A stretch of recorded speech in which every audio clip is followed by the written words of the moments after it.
Yeah, I'm okay with that. Okay, No and then so problem. just sit comfortably. It's better, yep. Okay, great. I'm okay with anything now. This is all right. No problem. Let me just check that. You don't. Oh my God. You okay? I have this Yeah, here. that'll work. Are we rolling?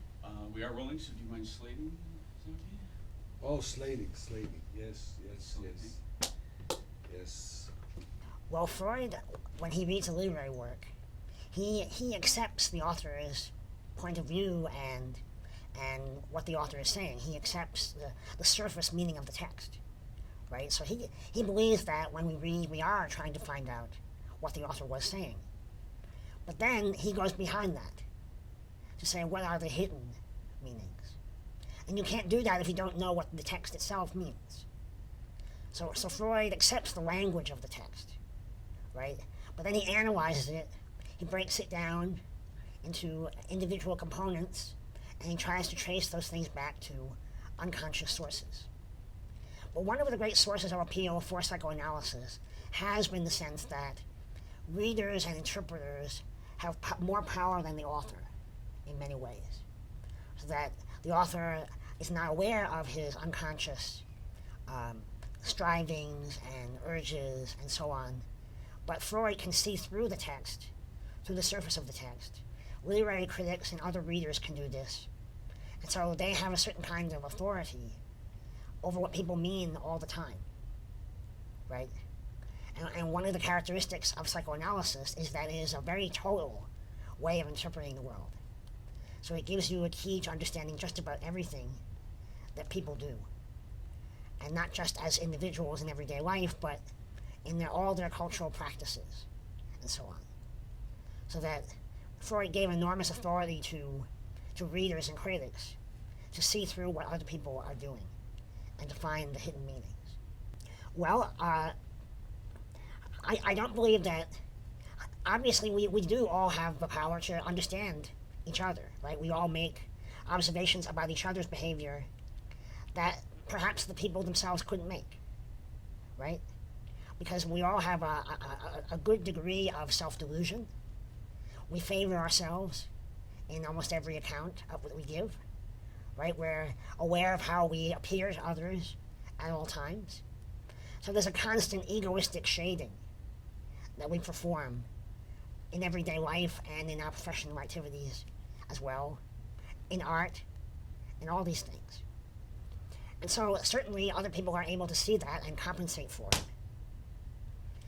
I might be able to understand you better than you understand yourself in some way, or you me, because I care more about understanding you, let's say. That's my job, to try to understand a person, or it's my personal passion to do that. Or I might have better terms for understanding. I have more experience of life, or something like that. Those are the kinds of things that allow one person to understand another person in some ways better than they understand themselves. So Freud is doing something like that, but he has a very systematic form of it. And it's an extremely suspicious form, which always reads other people's behavior in the worst light. It's very systematic in that anything that's positive will be converted over into the negative. So Freud takes the bad things at their face value, but he turns the good things over into their opposite. He sees us as being systematically, almost logically, necessarily deceptive. One of the interesting things Freud says about himself is that he didn't care about his patients at all, and had no interest in helping anyone. And the reason for that was that he diagnosed himself as having no sadism in his personality. So for Freud, a person who wants to help other people is trying to cover up unconscious, hostile urges toward them, unconscious desires to hurt them. So Freud noticed that he didn't have those positive surface feelings, and that showed him that he didn't have any desire to harm his patients. Whereas a doctor who wanted to help his patients would be covering up unconscious hostility. So the experience of love, for instance, is actually a disguised form of hate in so many of Freud's analyses. Does that it? Explain it? You don't love people. First of all, what is love in Freud's vocabulary? Love is, well, he loved a remark by George Bernard Shaw. Love is exaggerating the difference between one woman and another. So when you love someone, you're engaging in a kind of delusion. And love was for Freud like a form of neurosis, an obsessional neurosis. But why do we have this? What makes us love someone? Well, our biology, according to Freud, just makes us want to have sex. Right? That's our fundamental outlet. He thinks that we have a kind of store of psychic bodily energy that has to be expressed, otherwise we suffer. And our fullest satisfaction of that is simply in having sex.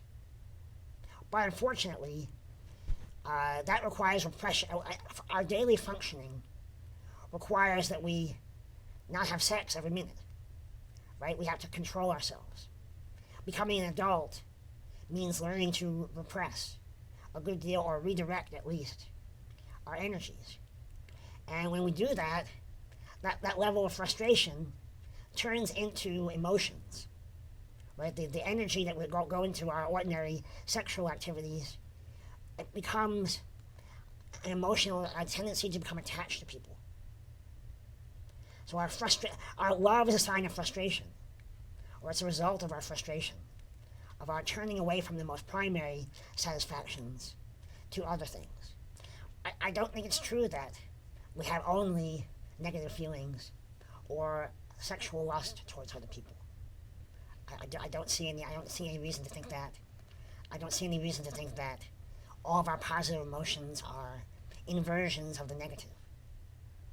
And now Freud developed these theories by talking with a few patients in late 19th, early 20th century Vienna, where he has a very small evidence base for making these very grand claims about human nature. And so the evidence that he presents in favor of this is just not very strong. I don't think that an adult of the 21st century would go to the kind of the results of a few conversations that Freud had with patients 100 years ago to make a diagnosis about human nature or an explanation of it. I mean, that's one of the fascinating things about Freud, right?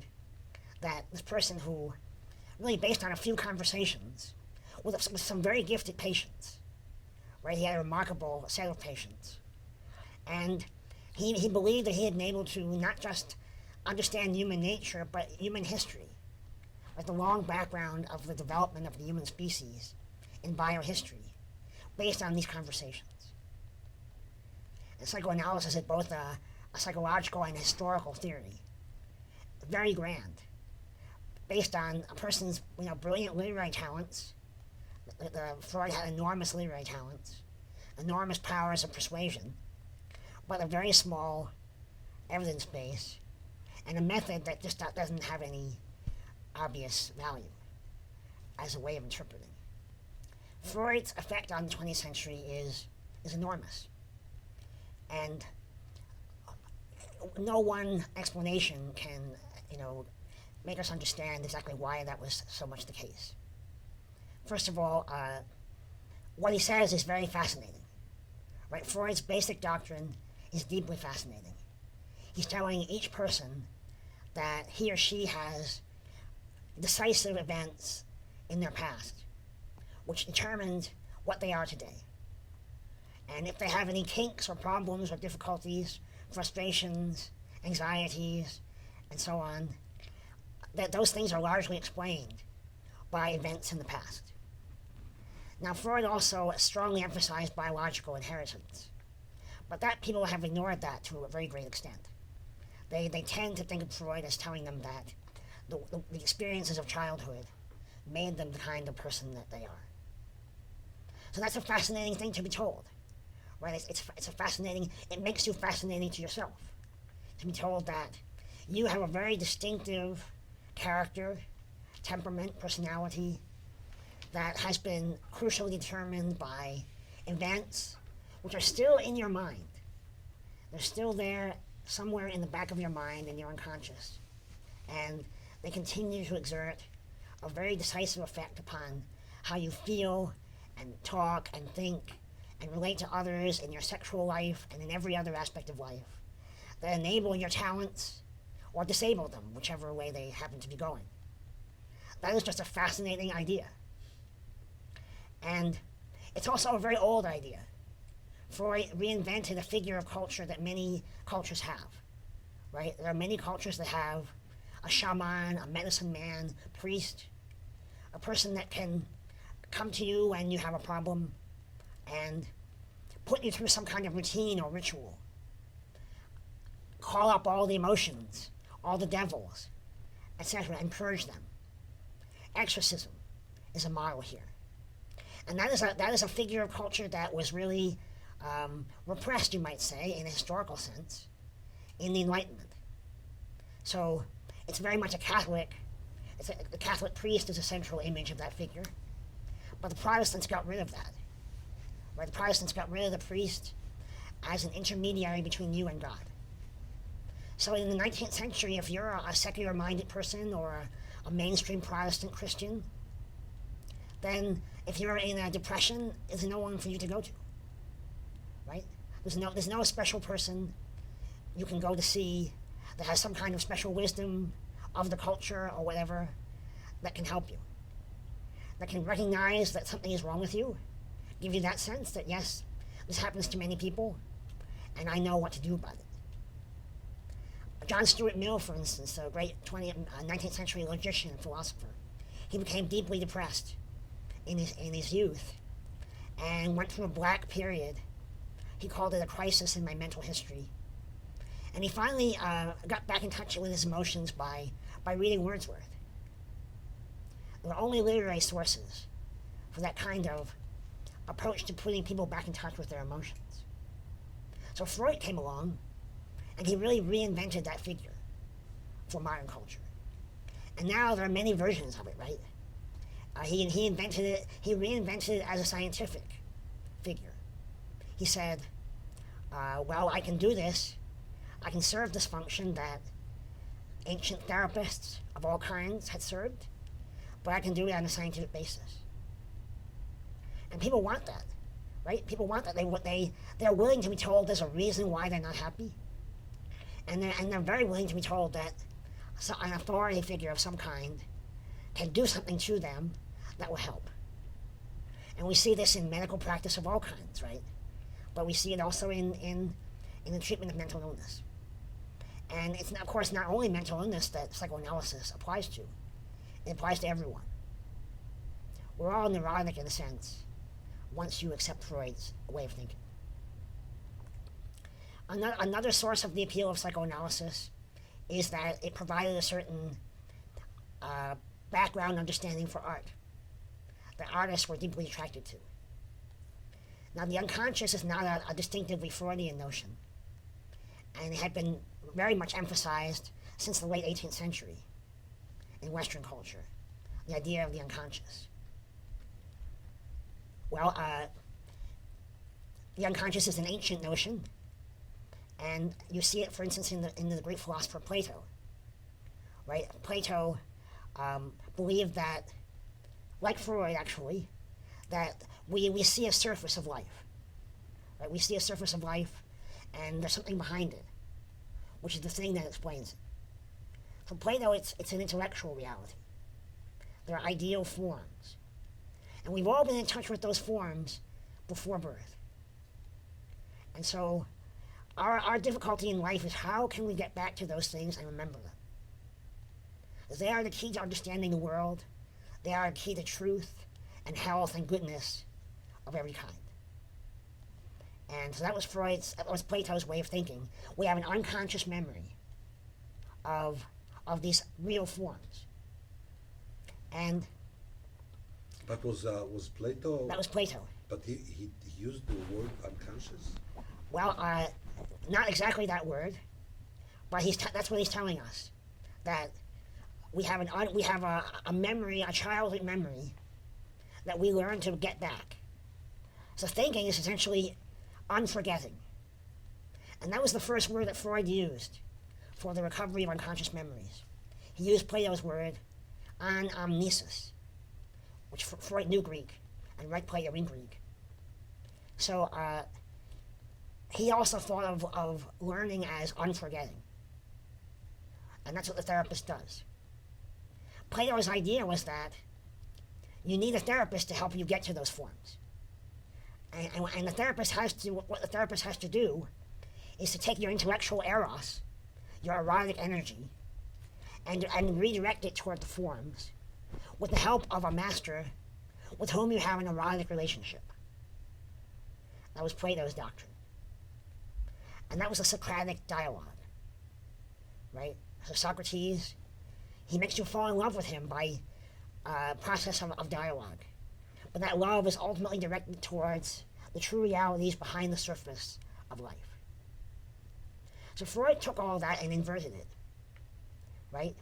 He took over Plato's notion of eros. That our basic intellectual energy is one with our sexual energy, right?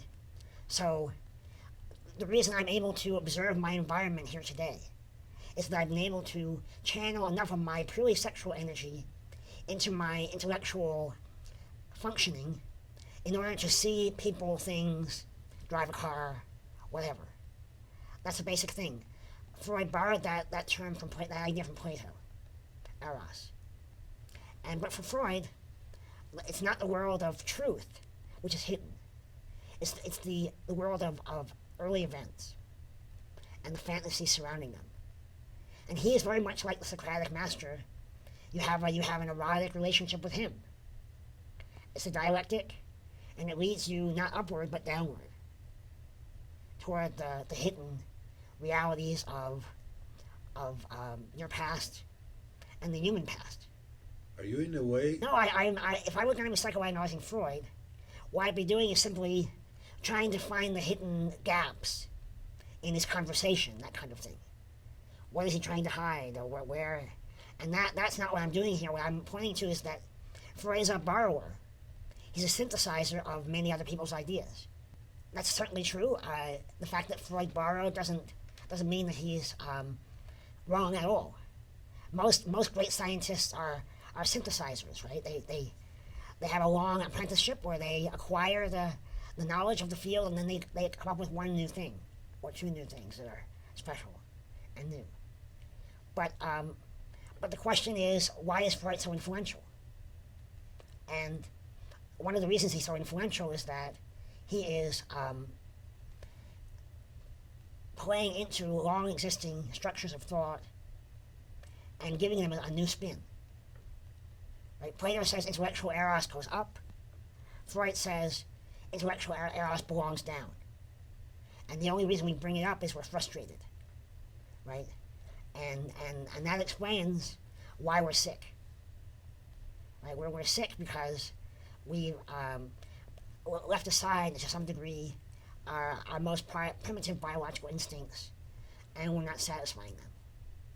So from one direction, for Freud, that explains the modern character, the neurosis of the modern character. Well, nobody, in a sense, nobody can say how the 20th century would look different without Freud, because he colors the whole century, right?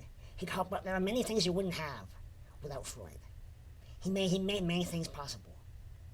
The notion of the unconscious as a source of power, for instance, is a very decisive development for art. Right? It really encouraged an exploring of the irrational, right? Which is a major part of 20th century culture. Another major part of 20th century culture that Freud enormously enhanced was the critique of ordinary life, of bourgeois life, of the well-dressed citizen and his sense of propriety, right? Respectable mores.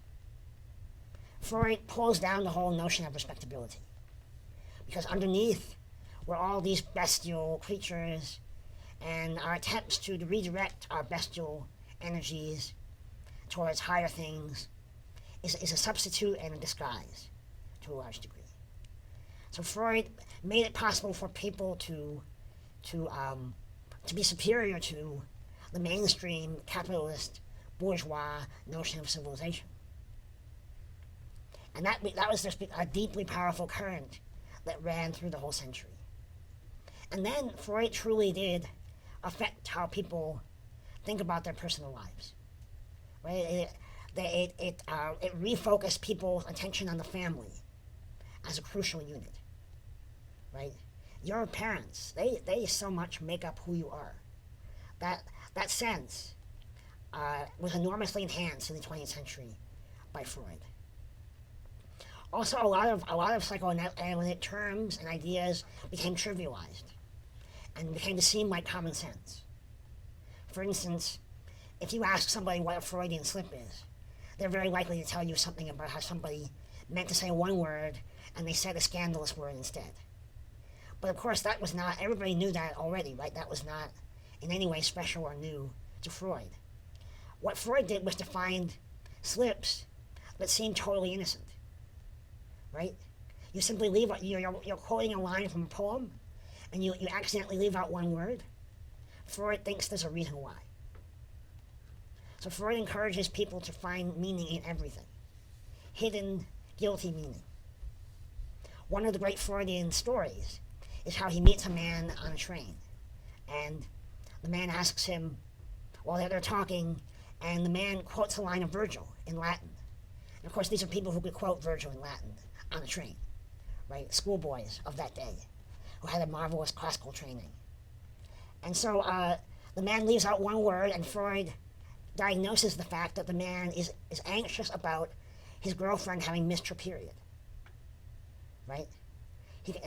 Freud knows how to play the psychological Sherlock Holmes. But that's a kind of parlor game that people in the 20th century learned to play. And it's great fun. I think in ordinary conversation now, people who are not any kind of psychoanalyst or Freudian still say, well, Freud would say about this, before they go on to give some other kind of remark, right? It's a code that's available to everyone. And it wouldn't have been there without Freud. Well, Freud's work contains many statements of many kinds, right? So I certainly wouldn't say that he never said anything, he never pointed towards anything that wasn't there, or that he never said anything that wasn't true. But Freud has certain distinctive doctrines, right, that we owe to him. And they're very eccentric. They're very radical. And they don't stand up to evaluation.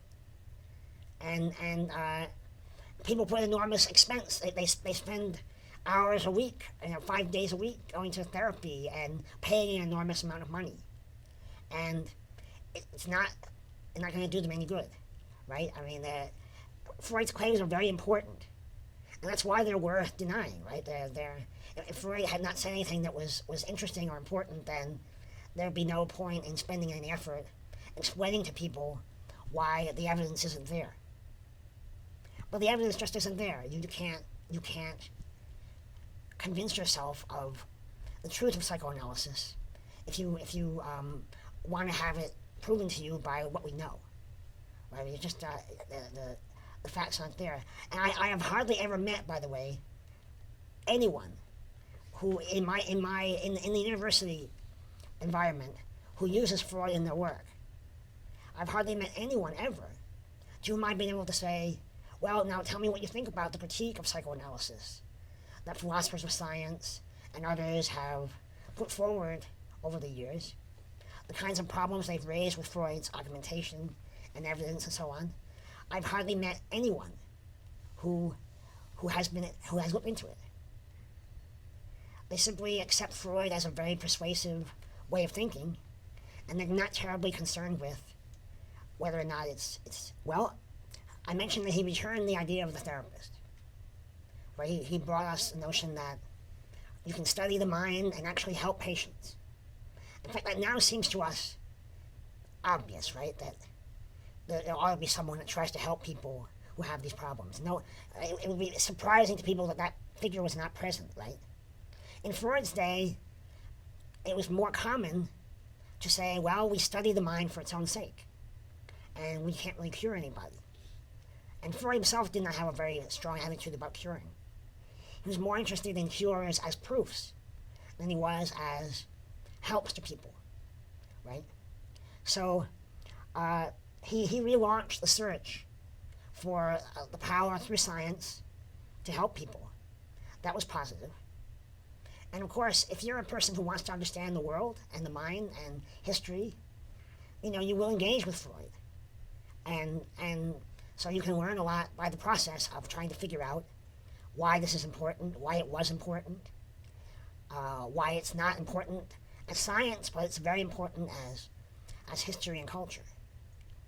And I do think Freud also gave resources to art that it wouldn't have had otherwise. He encouraged certain tendencies in art, whether you like them or not. I mean, evaluating art is a hard thing to do. But he gave a direction to 20th century art that it wouldn't have had otherwise. One of the great 20th century art tendencies is surrealism. And it's now everywhere, right? Surrealism was a crazy way of portraying the world in the early 20th century. It was inspired by Freud's notion of the unconscious. The unconscious is this source of power down there, and we're going to try not to censor ourselves at all. We're going to just do the automatic things, so the unconscious can come through directly without interference from the conscious ego, right? That was the program of surrealism.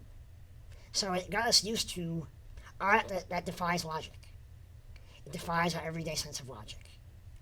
And nowadays, if you look at any TV commercial, it's wildly surrealist, right? It's full of magical transformations and disruptions of association and, flying towels that come off the rack and change your life and things like that, right? This is all, that was an art form that was partly inspired by Freud.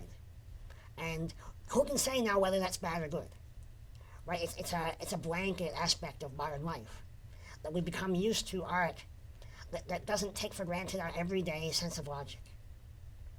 So if you're a person who believes that fleeing from logic is the key to life, Freud helped you out. Well, I told you that there's no reason for a mature adult of the 21st century to think in psychoanalytic terms, because the evidence just isn't there. And now one thing about Freud is he did have a consistent body of doctrines. They changed over time, but they, one can say, what are the classic psychoanalytic claims, and are they true? And a lot of effort has been put into that.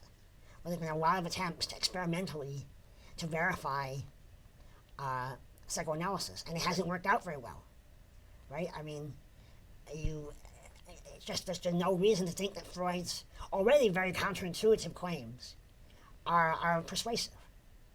So, and I think the reason for the tone of the treatment of Freud is that Freud was a heroic figure. He heroized himself. He called himself a conquistador of the mind, right? He identified himself with all the great figures in history, Alexander, Caesar, and Napoleon. He was extremely grandiose, right? And his followers have tended to maintain that heroic image of him. So, and people, and as I say, people are still counting on Freud's ideas to cure them. There was the whole recovered memory movement late in the 20th century, which people went to jail because people were too credulous about childhood reports of things that happened to them. And that had a Freudian background to it. So you live your life very differently, and you think very differently if you take Freud seriously as a guide to life and the mind.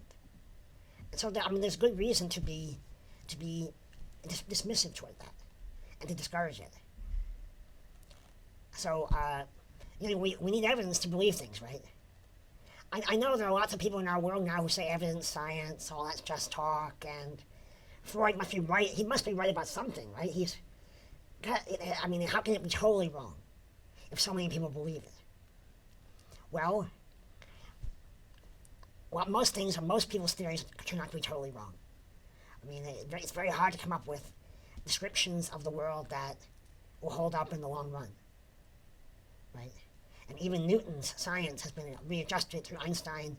Einstein will probably be readjusted again, right? And those are good scientists who actually succeeded in explaining something that was very difficult to grasp. Freud just didn't have that quality of method. It's just not there. For me, a conquistador of the mind is someone who succeeds in explaining what the mind is. Now, he was a good mind manipulator, right? He was a, I feel myself groping towards words that I don't want to say on television. But he was a person who was able to manipulate people in a literary way, and he had brilliant literary skill, and in other ways. Because psychoanalysis is a form of manipulation, right? Like all other therapeutic routines. They're all forms of manipulation. And what makes that permissible is the benefit. But the benefit is supposed to be for the patient, not the analyst. Right? And Freud was mostly benefiting himself by his science. And most scientists have that motive, right? And we can't be naive about science. Anybody who's read the double helix and learned about how Watson and Crick went about discovering the structure of DNA, anybody that has read that book is going to know that scientists are not really pure. And the egoistical motives are at the basis of their activity. But there has to be a check on it, right? There has to be something more than that. And I do believe that Freud was a serious scientist, by the way. But I think we can now see that his methods and the relation between the evidence and the claims just doesn't back up the claims. It's just not there. What about the plague? Freud is supposed to have said when he came to America, they don't realize we're bringing them the plague. And if he said that, it's a brilliant remark. It has a lot of resonance. And first of all, what it means is Americans are a young nation, hopeful, energetic, eager, idealistic, self-deluded in all those things, right? And Freud is going to come and show them that. Because psychoanalysis is a systematic form of disillusionment, right? That's what it is in its essence. You live your life according to illusions. We are going to disillusion you. So there's an almost spiteful sense that we're going to take away your strength and show you what you really are. But then the reference to the plague is fascinating because, of course, in the Middle Ages and in many places and times, Jews were thought to bring the plague. They were blamed for plague and other natural disasters. So Freud is sort of saying, okay, we're going to make your evil dreams about us come true. Right? We are going to bring you the plague. And the plague is psychoanalysis itself.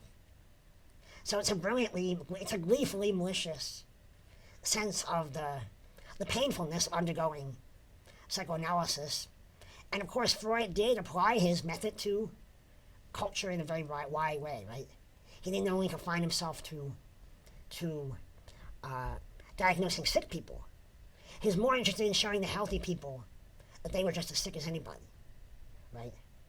And he was the strong man who could admit that about himself, whereas they couldn't. But his portrayal of himself, right? He sees himself as in the line of Copernicus, Darwin, as one of the men who gave the deepest blows to human narcissism. In other words, the general tendency for human beings to provide an idealizing image of themselves, right? And what's special about these people is they are able to endure without the ideals. They are able to unmask the ideals, which are only forms for Freud of narcissism. So that's the heroism of Freud. That's why he's a conquistador. He can unmask himself. He's one of the first honest men. That's one con game that modern people play, right? I'm the first honest man who ever came along and told you the truth about what's really going on in my head. That would have been true 50 years earlier. But it certainly was not true in the Vienna of Freud. For instance, Kraft Ebing, the famous sexologist, whose work is much more explicit, had already done most of his work at that point. So the notion that Freud unmasked Victorian prudery and so on, that is completely untrue. That was something he said about himself. He explained resistance to his ideas by the notion that people don't want to talk about sex. But it just wasn't true. the idea of repression is one of the things that allows you to talk about it endlessly, right? You can talk about sex indirectly every day, right? You don't have to say a sexual word. It's constantly there as a kind of reference. But just historically, if you look at Viennese culture and medical culture of that time, it's not Victorian in its tone. And Freud was not causing any more repression than anybody else by talking about sex. Well, one of the fascinating dimensions of Freud is that I don't want to say I mentioned. Let me start again. Freud brought back from the past many elements of our minds, which we had more or less consigned to history. So Freud reinvigorated the notion of a spiritual healer who can change people's lives by putting them through a certain kind of routine.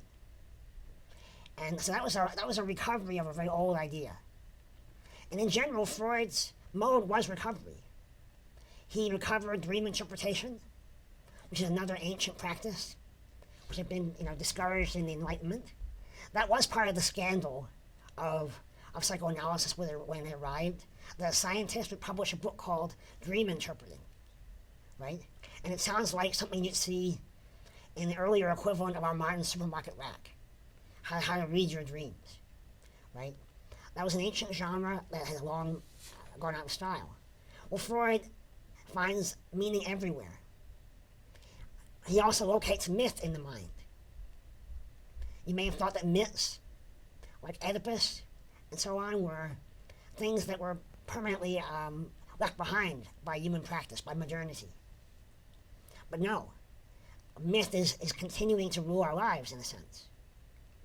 And that was a very influential notion for modern art. So Freud tended to see myths, including religious myths, as having continuing vitality. But they have continuing vitality as psychological phenomena. They are delusions that continue to work. I think very few people would be able to tell you what Freud thought was the best protection against neurosis. The best protection against neurosis was religion. And modern people are neurotic largely because they've given up the psychological satisfactions of believing that their wishful ideas about the world correspond with the world as it is, which is a satisfaction that religion provides you with, right? Religion tells you that you're a spiritual being, you're immortal, you have a father in heaven who takes care of you. Those things allow you to see the world in terms that are fundamentally gratifying for Freud. So that's what's so hard to give up. And that's what Freud's idea of repression is really about. Many people have read Freud as emphasizing sexual repression, and that's one element. But when you look at his historical scheme, it's the repression of religion that is key. That's what people can't do for themselves. They can't accept for themselves. So their neuroses are individualized versions of the great religions. And when you analyze a neurotic person, you find that there's all kinds of meanings and symbols and displacements of symbols and so on. These things are very similar to religion. So that's one of Freud's great missions in life, to force people to undergo that repression and redirect their energies away from fantasy into reality. But it's a very costly one, because being modern means accepting the fact that your mind has to be repressed, it has to be frustrated in order to perceive the world as it is. So basically the heroism of understanding life is in suppressing your true wishes. Freud is a very important person for understanding the 20th century. He had great influence. And like so many, you can look in the past and find people believed all kinds of things. And we can say who invented them, right? We have the inventors of Judaism, we have the inventors of Christianity, we have the inventors of Islam. We have various scientific people that came up with ideas. People who invented philosophy, right? We now no longer think in the terms that the great Greek philosophers think, for the most part. right? We especially the early ones, like the world is water, right? That was a theory that got people thinking about, the material world as a thing, a separate thing from the gods. That was an important step. And now it doesn't seem like great science. Freud, the thing that makes Freud a fascinating subject in a way is that he was a throwback to a lower level of standard of science. Right? His science was done at a lower level than the contemporaries. But his literary genius made it persuasive. And his willingness to unite literary and other and scientific interests, that made him very powerful. So it gave an impetus to many elements of 20th century culture. But if you want to understand the mind, just don't go to Freud. If you want to understand culture, go to Freud. You need to. If you want to understand the mind, stay home. Stay home and read something else. Well, what you're saying is Freud's influential. He was a popularizer of his ideas. That's true. And he popularized a way of thinking. That way of thinking is incorrect. So you can then go and say, well, it was better than this or it was worse than that. If Freud were 100 years from now, how are we going to talk about Freud? That's an interesting question, right? 100 years ago, from now, how are we going to talk about Freud? He is going to disappear into history as a very important person for determining the character of 20th century culture.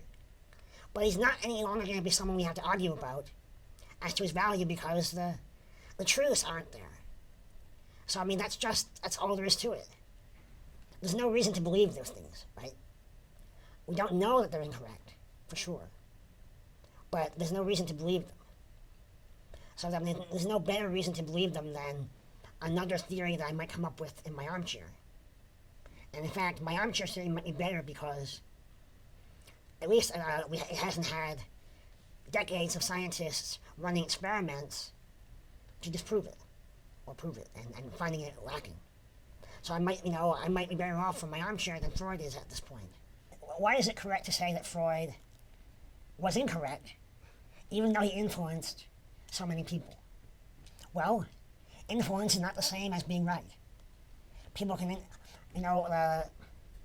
we can all think of Stalin and Hitler and all kinds of other people that had enormous influence. And, Freud's influence is not of that kind, but we can very easily separate our sense of their importance from our evaluation of them, right? And Freud has our sense of Freud's importance is very large. Our evaluation of the truth of his theories is very low. But that wasn't true of most of the people that listened to him. When we're evaluating Freud, there are a number of different questions we could ask. One is, was his doctrine correct? The answer to that is no. Was his doctrine valuable in the sense that it advanced the thought process? Well, it was mixed, obviously. It encouraged people to go in certain directions. It pushed the whole idea of therapy, which is still a somewhat questionable enterprise, right? We're still wondering if various kinds of therapy that have been produced are worth the trouble and the expense they cause. But probably, on the whole, the answer is that they are. And so Freud gave emphasis to that. The problem of evaluating the long-term effect of doctrines apart from their truth is always a very difficult thing. But we can point to the fact that Freud's ideas lasted much too long. Or they lasted beyond where people should have been credulous about them. So they did some harm. Right? People that wanted help got Freud instead. And then the recovered memory thing also produced abuses. So, in general, if you have the idea that your whole life was determined by events of your childhood, that alters the character of your life. Right? It alters your attitude towards so many things.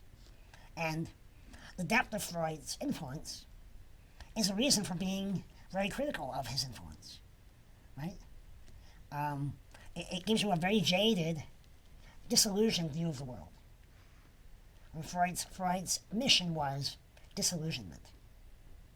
Let's think, for instance, about his analysis of the smile of the Mona Lisa. There's a famous moment in his book on Leonardo. Well, Freud's mission was disillusionment, unmasking. Satire was his favorite genre. Most of his favorite writers were satirists. And satire and psychoanalysis, humor and psychoanalysis, have a very similar quality, which is that you take something that takes itself seriously and you show the hidden underside. You show that the ideal thing, or the dignified thing at least, masks hidden indignities. So it's a humorous perspective. It's a form of humor that takes itself very seriously. But you can see this in Freud's reading and his literary habits. For instance, he learned Spanish as an adolescent just to read Cervantes, the greatest of all satiric authors. That was deeply inherent to his worldview, to be satirical about things. And it's natural why he would have a satirical attitude towards Catholicism. He's growing up as a liberal Jewish scientist in Imperial Catholic Vienna. So it's very natural for him to have irony towards Christian politics in the widest sense. So you can see this in his analysis of the meaning of the Mona Lisa smile. And by the way, the Mona Lisa smile is a famous object of analysis, right? People have, over the centuries, tried to figure out what she's smiling about. What does that smile mean? So Freud took a shot at this. And for him, the smile of the Mona Lisa was a memory of Leonardo's own childhood and the special pleasure he took at the mother's breast, which was a decisive thing for him and that shaped his whole life.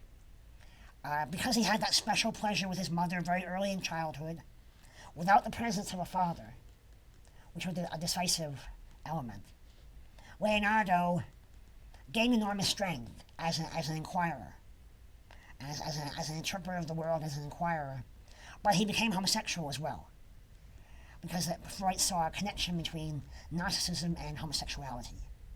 So the smile of the Mona Lisa is beautiful because it reminds you of that early pleasure that Leonardo had. It's rueful because Leonardo's homosexuality turned out to be entirely sublimated into art. So for Freud, he never had sex. And that's the sadness of her smile. But more immediately, it's a fantasy of fellatio. It's a fantasy of oral sex. So, and then Freud says, and of course, this smile was copied by all the other artists. So whenever you see a Renaissance Madonna or an aristocratic lady smiling in a painting, that's the meaning of that smile.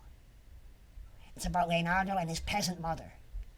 So it's both socially déclassé, and it's about men having oral sex. So you can see Freud. You'll never see a Renaissance painting again in the same way once you've seen it through Freud's eyes. Well, his emphasis in literature, his importance for literature is enormous. Slowly. Okay. So you okay on that? No. You want to talk about the humor part? Humor. Humor. Well, I did. I talked about The satire. yes, the satire. That's the Yeah, same. but we didn't touch the humor. Freud's one good book. He has one book that's now worth reading to understand the subject, and that is his least read book, of course, Jokes and Their Relation to the Unconscious. Because in that book he makes a nice argument that the value of jokes is based upon both their cleverness, the cleverness with which they are able to combine not normally combined ideas in a surprising way, and the animus they express. Right, so there's you might call the hydraulic or emotional component, and then the intellectual component combined in the joke. That's a very good analysis, and you don't need the whole theory of the unconscious to use that. So Freud makes a lot of common sense observations, right? He's a shrewd observer of ordinary behavior, but he always turns it around into something even more disillusioned than it would suggest. Well, Freud went back to many old ideas, right? He rejuvenated the idea of the unconscious and the idea of myth as present in our minds and its continuing power. One of the things that he brought back was the notion of a philosophical academy. The place the way to pursue knowledge was not on the open market of scientific exchange, but rather having a closed guild of investigators who work together and who are especially committed to Freud. And as Freud's disciples started to gradually question some of his doctrines, he had a long famous sequence of what he called defections or heresies, people who didn't agree with him about important things. Adler, Jung, Rank, Ferenczi, he broke with all of them eventually. But there was a sense that you couldn't question Freud's key ideas and still be part of his group. And that's not how science normally operates. And it contributed to the heroization of Freud. In a sense, I think some of the sharp edge of criticism towards later psychoanalysis has to do with the fact that it insulated itself from genuine intellectual criticism from its very beginnings almost.